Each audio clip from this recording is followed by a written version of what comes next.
Այն թափի ասեղնագործությունը ՅՈՒՆԵՍԿՕ-ն ճանաչել է թուրքական մշակույթի մաս։ Սա այն դեպքում, երբ այդ ասեղնագործական ուղղության հիմքում խաչերով զարդապատկերներն են։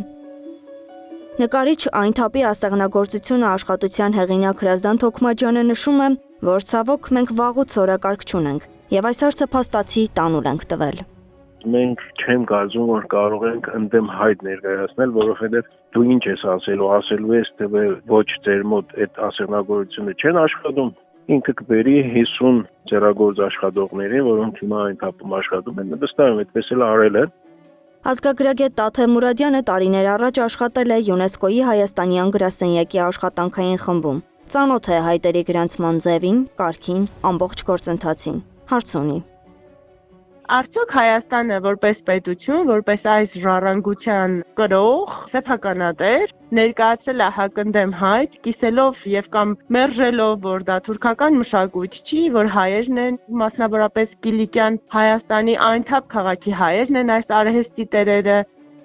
Թուրքիան ըստ փորձագետների ունի մշակված եւ երկարաժամկետ ռազմավարություն։ Դեռ 1920 թվականից քաղաքը կոչվում է Գազիանթեպ, եւ տարիների ընթացքում Թուրքիան իրեն ներկայացրել է որպես այդ ասեղնագործական ավանդույթի շարունակող։ Հրազդան Թոքմաջյանը շեշտում է. ՅՈՒՆԵՍԿՕ-ին հայտ ներկայացնելու հստակ օրինաչափություններ կան, որոնք Թուրքիան մանրակրկիտ հաշվարկել է։ Փորձագետները չեն բացառում, որ առաջիկա տարիներին նմանատիպ դեպքերը կարող են կրկնվել։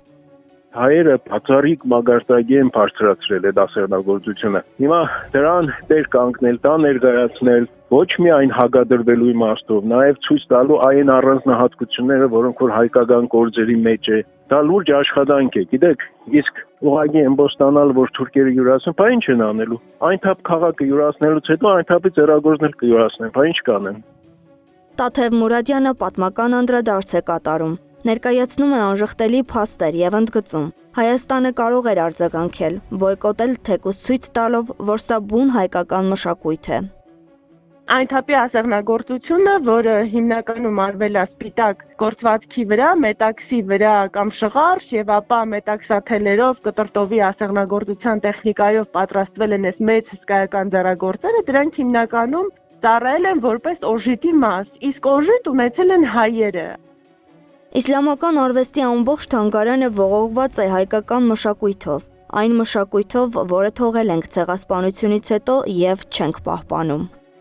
Ես չեմ զարմանա, եթե վաղը նույն ձև գրանցեն Կիլիկյան ասեղնագործության դպրոցի մյուս կարատեսակը Ուրֆան, Մարաշը եւ կամ Քյոթայայի կերամիկաները հաղճապակին, որը որ աշխարհում արդեն տարիներ շարունակ այդ մեծ կռիվը, որ իրենք ասում են թուրքական, իսլամական արվեստ է, բայց մենք հայերս գիտենք եւ կան բազմաթիվ փաստեր, բայց մենք չենք կարողանում պաշտպանել մեր իրավունքները, չենք կարողանում պետականորեն հանդես գալ, գրանցել, տիրություն անել։